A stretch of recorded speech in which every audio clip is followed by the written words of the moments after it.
Assalamualaikum warahmatullahi wabarakatuh, sahabat Smart Skill School. Semoga kita semua selalu dalam lindungan Allah Subhanahu wa Ta'ala. Amin. Minal aidin wal fa'idin, mohon maaf lahir batin. Selamat berlebaran, sahabat. Semoga kita bisa mempertahankan semangat kebaikan selama bulan Ramadan dan menerapkannya dalam kehidupan kita sehari-hari. Semoga juga kita senantiasa diberikan kesehatan, kebahagiaan, kesuksesan dalam segala hal yang kita lakukan. Amin. Sahabat, mari kita sapa Ustadz kita, Ustadz Adi Warman Azwar Karim. Ustadz, Assalamualaikum, apa kabar? Waalaikumsalam warahmatullahi wabarakatuh. Sehat, berkah, bahagia. Selamat Idul Fitri. Allahumma ja'alana minal aidin wal faizin. Mohon maaf lahir batin. Semoga Allah menerima semua amalan-amalan Ramadan kita. Amin. Alhamdulillah, selamat berlebaran ya Ustadz. Ustadz lebaran juga kan? Lebaran lah, masa nggak lebaran? Nah, pada saat lebaran itu kita kan tradisinya adalah saling mengunjungi Ustadz. Seberapa pentingnya silaturahmi antara saudara-saudara itu Ustadz? Waduh, bahaya men. Bahaya. Silaturahim ini penting banget, penting banget. Kita kasih kisah ya, biar ente mengerti betapa pentingnya silaturahim ini. Ini adanya di kitab tulisannya Imam Az-Zahabi. Nama kitabnya Al-Kabair. Oke. Di dalam kitab tersebut, Imam Az-Zahabi menceritakan sebuah kisah. Ada seorang yang kaya raya melakukan ibadah haji. Oke. Namanya juga orang kaya raya. Jadi bekalnya banyak. Dia bawa duit 1.000 dirham. Datang ke kota Mekah. Kalau kita mau haji, kan kita harus pakai pakaian ikhram. Bener gak? Jadi repot bawa duit 1.000 dirham itu repot. Gimana caranya? Nggak ada kantong, nggak ada apa kan? Namanya pakaian ikhram. Bener gak? Maka orang kaya raya ini mendatangi sahabatnya di kota tersebut yang selama ini dia telah kenal dengan orang tersebut sebagai seorang yang baik, yang soleh, yang amanah. Dititipkanlah uang 1.000 dirham kepada sahabatnya tersebut, maka mulailah orang itu melakukan ibadah haji. Oke? Setelah selesai melakukan ibadah haji, maka orang ini mendatangi sahabat yang dititipinya tadi. Mau ngambil duitnya yang 1.000 dirham. Tapi kalau Allah kejadiannya ternyata sahabat yang dititipi uang 1.000 dirham itu sudah meninggal dunia. Ini men. Aja kita mana tahu bener gak? Karena udah meninggal dunia maka didatangilah anaknya. Lalu diceritakan bahwa dia pernah menitip uang sebelum haji itu 1.000 dirham. 1.000 dinar. Nah, coba di mana simpan ayahmu? Karena bener gak? Anaknya nggak ada yang tahu. Enggak, kami nggak pernah dapat amanah. Nggak pernah diceritain tentang uang titipan 1.000 dinar itu. Benar gak? Maka orang ini bingung. Akhirnya dia putuskan untuk menemui seorang ulama. Ini ulamanya ulama yang level udah ilmu laduni ini. Benar gak? Disampaikanlah ulama tersebut. Dia ceritakan kisahnya. Maka ulama ini memberikan saran padanya. Cobalah engkau datangi sumur Zam-Zam. Oke. Panggillah nama orang yang engkau titipi uang itu di sumur Zam-Zam itu. Karena sumur Zam-Zam ini terhubung kepada pintu-pintunya surga. Kalau nanti akan orang sahabatmu itu akan menjawab salammu itu. Kalau nggak ada jawaban apa-apa, berarti dia nggak di situ. Benar gak? Dia lakukan, dia panggillah namanya ya di sumur Zam-Zam tersebut. Dia panggil-panggil lama-lama nggak ada jawaban-jawaban juga. Maka orang ini balik lagi ke ulama tersebut dan mengatakan, nggak ada jawaban dari sumur Zam-Zam tersebut dari sahabatnya. Maka ulama ini Masya Allah, repot nih urusannya kata dia. Berarti nggak di sorga nih sahabatmu. Coba kalau gitu sekarang engkau pergi ke negeri Yaman. Yaman jauh men, dari Mekah nih suruh ke negeri Yaman. Carilah sumur yang namanya sumur Barhut di Yaman tersebut. Sumur itu akan terhubung ke pintu-pintu neraka. Panggillah saudaramu di sumur Barhut tersebut.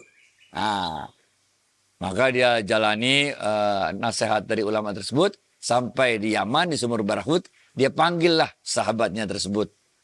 Ternyata ada jawaban. Waduh. Dia kaget nih, kok bisa ada sahabatnya di situ, di sumur Barhut, bukan sumur Zam-Zam. Tapi dia masih tahan perasaannya, dia tanya, ini bagaimana, mana ini uang titipan yang 1.000 dinar aku titipan padamu itu. Aku udah temui anakmu, tapi anakmu bilang nggak ada titipan dari ayah, katanya mereka. Maka sahabatnya ini mengatakan, memang aku tidak menitipkan uang itu pada anak-anakku. Karena aku khawatir anakku tidak amanah atas uang tersebut. Uang itu masih ada kok katanya.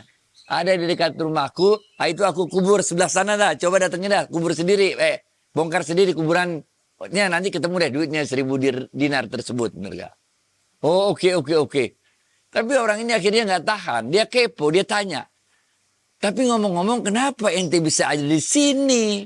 Di sumur Barhut yang terhubung ke pintu-pintu neraka. Yang aku ketahui kau adalah seorang yang sangat soleh, seorang yang sangat baik, seorang yang sangat amanah.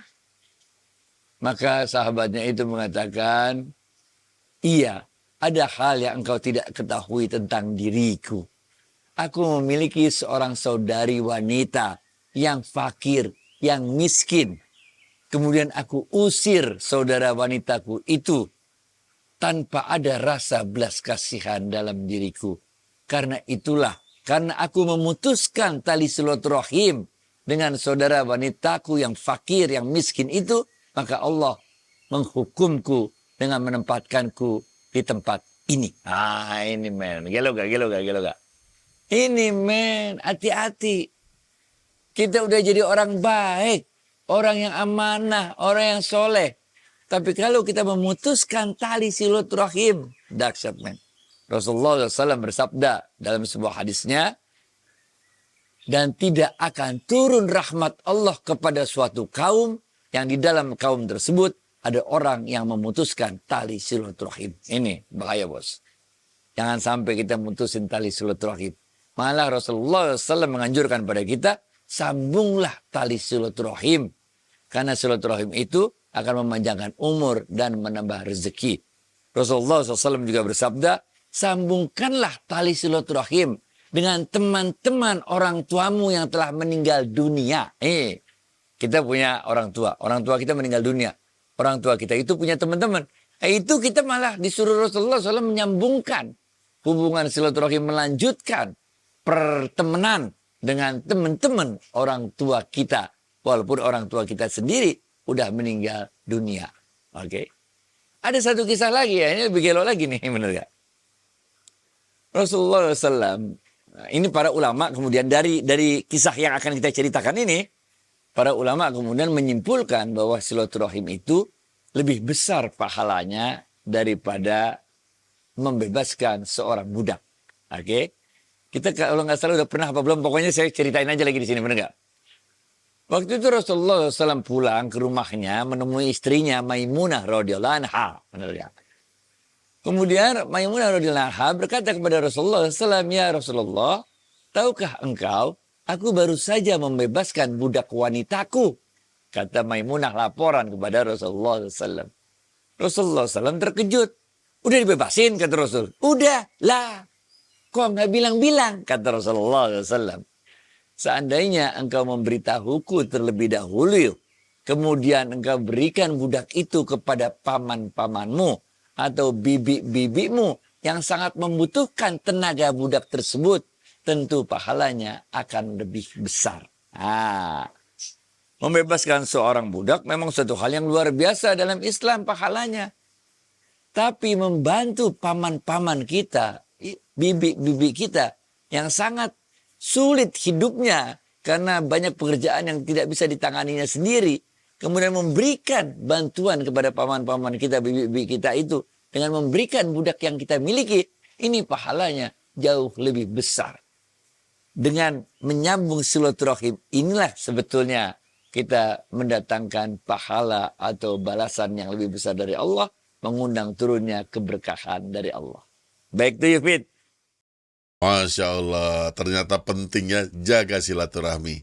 Nah lanjut Ustadz, kita kan sudah berpuasa selama sebulan, berlebaran dengan keinginan supaya dosa-dosa kita dihapuskan oleh Allah Subhanahu wa Ta'ala.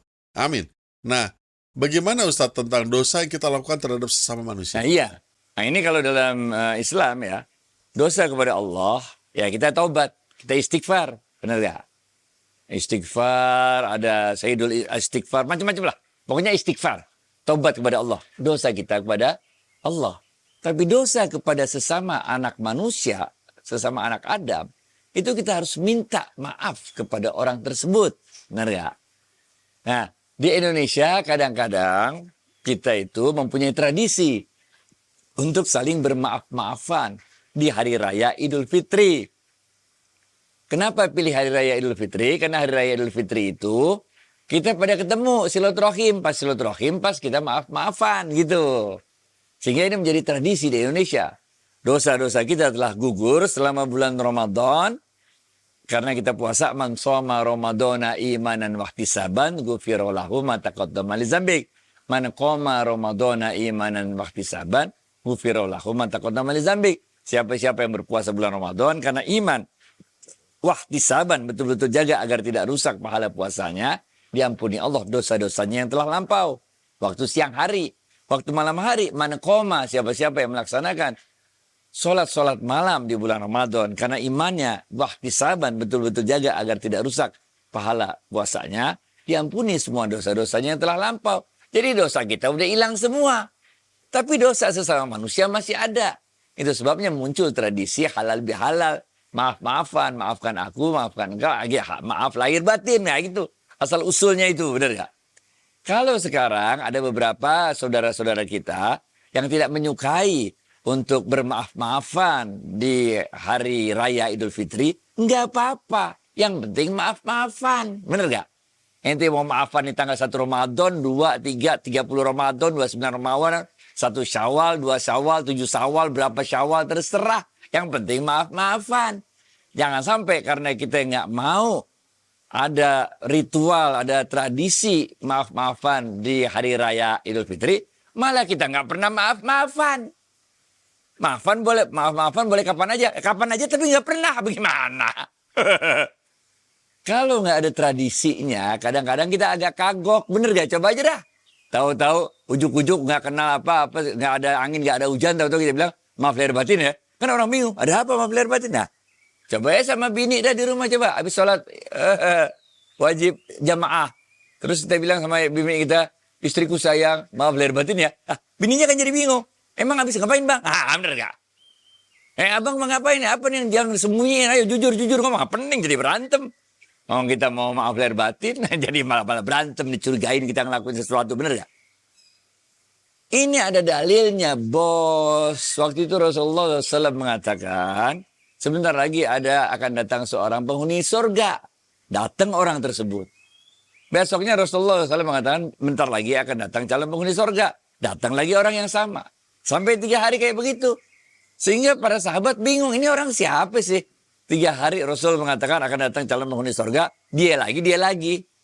Maka salah seorang sahabat, pura-pura dah dia hanya bilang, boleh gak aku nginep di rumahmu? Oh boleh silakan. Udah nginep di rumahnya, dia mau tahu kayak apa sih sebetulnya amalan orang tersebut. Kok 3 hari berturut-turut Rasulullah SAW mengatakan akan datang seorang calon penghuni surga. Udah 3 hari orang itu nginep, kagak ada istimewa-istimewanya, men. Gitu-gitu doang. Sholat wajib iya ya, sholat tahajud ya, sekedarnya lah, biasa-biasa aja, nggak ada istimewanya lah pokoknya. Maka di hari ketiga, ketika orang ini berpamitan, mau pergi dari selesai menjadi tamu di rumah tersebut, dia katakan, sebenarnya aku ini lagi mau tahu apa amalan yang engkau lakukan. Sehingga Rasulullah SAW mengatakan 3 hari berturut-turut, engkau adalah seorang calon penghuni surga. Lah orang itu kaget lah. Oh gitu, Rasulullah bilang, iya benar katanya. Saya juga nggak tahu, saya mah begini doang amalannya, biasa-biasa aja katanya, benar gak? Coba ingat-ingat lagi dah katanya. Mungkin ini kata dia. Setiap kali aku mau tidur, pasti aku maafkan, aku ingat-ingat orang yang aku temui pada saat hari itu, kemudian aku maafkan satu persatu orang tersebut. Dan aku tidak ada rasa benci dalam hatiku sedikit pun terhadap orang-orang yang aku maafkan satu persatu tersebut. Ini dalilnya. Bahwa kita itu harus saling memaafkan. Bukan aja setiap saat. Setiap malam mau tidur kita maafin semua orang. Bener gak? Lah, tapi terserah dah. Mau kapan maaf-maafan. Pokoknya maaf-maafan aja. Jangan sampai ente kagak mau maaf-maafan di hari raya. Tapi emang di waktu lain juga kagak maaf-maafan. Walhasil ente jadi songong. Bener gak? Jadi belagu, kagak mau minta maaf sama orang. Padahal bulan Ramadan, bulan Idul Fitri paling asik kita. Maaf lahir batin ya. Orang-orang yang agak ketemunya masih kagok tuh karena masih menyimpan rasa kesel gitu kan. Ah, itu jadi cair. Nah, ini Allah paling suka yang kayak begini. Jadi Idul Fitri itu bukan soal makan-makannya, makan-makan iyalah. Bukan soal juga puasa Syawalnya, iya, puasa Syawal 6 hari iya. Tapi jauh lebih penting dari itu adalah silaturahim yang terjalin dari peristiwa Idul Fitri tersebut. Rasulullah SAW dalam Islam ini jelas sekali Rasulullah SAW menganjurkan kepada kita untuk mempertontonkan, untuk menunjukkan, untuk memperlihatkan rasa bahagia kita, rasa gembira kita di hari Idul Fitri ini, men. Sampai itu Rasulullah SAW itu ada permainan segala macam. Wah, pokoknya benar-benar kita menunjukkan, yes, kita happy gitu. Ya, kita bahagia. Sampai sahabat yang lain mengatakan ini, kok begini kita kayak model ya, jadi kayak happy kayak begini nih Idul Fitri. Padahal selama Ramadan kita Idul 10 hari terakhir Lailatul Qadar kita bagian nangis doa gitu kan. Kok jadi berubah banget? Rasulullah SAW mengatakan ini hari raya. Setiap kaum punya hari rayanya. Hari raya kita umat Islam Idul Fitri, Idul Adha. Bergembiralah pada hari ini. Nah, ini masih ada waktu gak? Rasulullah SAW waktu itu sehabis sholat Idul Fitri. Waktu beliau jalan, beliau lihat ada seorang anak perempuan kecil. Ketika semua orang gembira main lompat tali, kayak main apa segala macam lah kalau versi Indonesia nya bener gak? Tapi ada seorang anak perempuan yang duduk aja di pojokan sana, sedih tampangnya. Nggak ikut main sama teman-teman yang lain bergembira dia. Maka didatangi oleh Rasulullah SAW. Rasulullah SAW bertanya, apa yang menyebabkanmu sedih padahal teman-temanmu semua gembira ria di hari raya Idul Fitri ini? Maka gadis kecil itu mengatakan, bagaimana aku tidak sedih, katanya. Orang tuaku telah tidak ada, aku yatim piatu, tidak ada ayah yang memeluk diriku, tidak ada ibu yang mencium diriku, tidak ada orang-orang yang membelikan baju baru seperti teman-temanku, katanya gitu. Kemudian Rasulullah SAW mengatakan, maukah engkau kalau aku menjadi ayahmu dan Fatimah menjadi kakakmu, Aisyah menjadi ibumu? Benar gak? Waktu gadis kecil yang dari tadi nunduk aja begitu ngeliat gitu, Rasulullah SAW, langsung dipeluk Rasulullah SAW, berubahlah suasana hati dari gadis kecil itu. Beliau sangat gembira, lalu dia ikut main dengan teman-temannya dengan gembira ria. Kemudian teman-temannya bingung, ente kenapa jadi tiba-tiba kayak begini banget ya? Ada apa tadi? Duduk aja, sodok kagak mau ikutan main. Kok sekarang jadi gembira dia? Bagaimana aku tidak bahagia? Kata gadis kecil ini. Kalau Rasulullah SAW menjadi ayahku, Aisyah menjadi ibuku, dan Fatimah menjadi kakakku. Nah, kita lihat ini silaturahim. Apalagi Idul Fitri, men. Bener gak? Silaturahim, pahalanya luar biasa sekali. Karena kita menyambungkan rahim dengan rahim. Kasih sayang dengan kasih sayang. Yaitu menyambungkan ruh fitrallah yang ada di dalam diri manusia yang satu dengan manusia yang lain. Baik, David. Jadi sebenarnya kita merayakan kemenangan ya Ustadz. Sekalian Ustadz kami mengucapkan mohon maaf lahir dan batin. Selamat berlebaran. Batin. Terima kasih atas waktu dan tausiahnya. Assalamualaikum warahmatullahi wabarakatuh. Waalaikumsalam warahmatullahi wabarakatuh.